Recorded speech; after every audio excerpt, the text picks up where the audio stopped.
More wants, more needs, more hits, more fiend, more speed, more drive, more.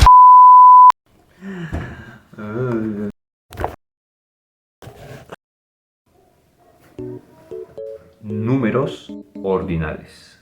Vamos a hablar de números ordinales. Este video va a ser una entrada, un preludio al tema de números ordinales en el blog de Odisea Transfinita. Esta entrada, que pudo haber parecido supremamente aleatoria, no fue porque sí. ¿Qué sucedió primero? Pues no había nada. Luego aparecí yo, luego me peiné, luego apareció una corbata aquí, luego apareció un chaleco, luego apareció una boina. Pero si las cosas hubieran sucedido de otro modo, si primero hubiese aparecido la boina, luego el chaleco, luego hubiera aparecido el vacío, no hubiera aparecido nada, si luego hubiera aparecido la corbata, ¿sería lo mismo? Y es que claro, cuando nos hablan de números ordinales en el colegio, pues nos enseñan que son este tipo de números que dan como un orden, ¿cierto? Y esa es la idea esencial de los números ordinales. Y ya que estamos en un blog de teoría de conjuntos, vamos a hablar de conjuntos y vamos a definir los ordinales como conjuntos, ¿no? Porque básicamente no tenemos más. Entonces, ¿qué van a ser los ordinales o los números ordinales? Van a ser conjuntos, pero conjuntos que tienen dos propiedades, que cumplen dos propiedades. La primera de estas es que el conjunto o los conjuntos van a ser transitivos. Es decir, yo tengo un conjunto, ¿cierto? Mi bolsa verde va a ser el conjunto grande, digamos. Y tengo un elemento dentro de este conjunto verde que va a ser una bolsa, que va a ser otro conjunto. Entonces tengo un conjunto dentro de otro conjunto. Entonces podemos hablar de una relación de pertenencia, ¿no? El conjunto blanco pertenece al conjunto verde. Ya está. Lo que nos dice la transitividad es que si este pertenece a este grande, entonces también va a estar contenido. Es decir, que los elementos que estén en este conjunto chiquito también deben estar en este grande. Entonces, ¿cuáles son los elementos del conjunto chiquito? Dos cosas. Nótese que este conjunto grande también contiene dos cosas. Es decir, que nuestro conjunto pequeño no solo era un elemento, sino también contenía elementos que estaban contenidos en este conjunto. Ya lo sé, o sea, esto empieza a parecer muy abstracto y nada tiene que ver con los números de primero, segundo y los que nos establecen un orden, ¿cierto? Pero calma, o sea, tenemos un conjunto y todos los elementos de ese conjunto deben ser a su vez subconjuntos. Ya. Tal vez merezca la pena pensar un rato en eso, pero tal vez esa es la única parte complicada para comprender qué es un cardinal. Va. La segunda condición es que estos conjuntos estén relacionados por la contenencia como relación de orden. Ya lo voy a explicar. Ahora sí entra la noción de orden. Cuando yo tengo un orden, puedo clasificar los elementos con una jerarquía, digamos. Y la pertenencia me establece justamente una jerarquía, un orden. Pero bueno, en este momento igual parece que esto no es nada intuitivo y nada tiene que ver con los números de primero, segundo, nuevamente. Y está bien, lo reconozco, tienen razón. Pero, ¿qué pasa si les digo que los números naturales, los de contar, los de toda la vida, los de 1, 2, 3, no tengo 3 cosas, 3 fichas, ¿cierto? Estos números naturales, los de toda la vida, son definidos como números ordinales. Y aquí el asunto empieza a ponerse interesante porque John von Neumann define los números naturales como conjuntos. Entonces, nuevamente, el 0 me va a representar el vacío, el 1 va a ser el conjunto que contenga el vacío, que contenga el 0. Esto que puede parecer hasta un punto absurdo, es justamente absurdamente genial. Esta definición nos permite tratar a los números naturales como conjuntos y la relación de orden de toda la vida de mayor y menor está dada también por la relación de pertenencia.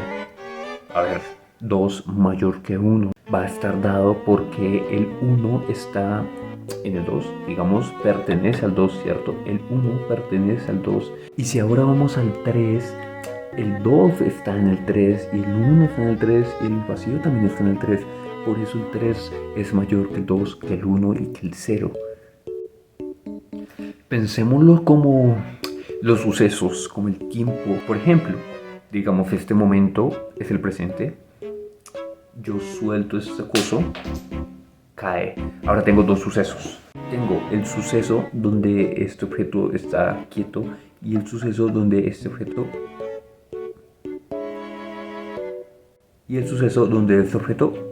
cae. Pero claro, yo digo que el segundo suceso es segundo porque ocurre después del primero. ¿Y por qué?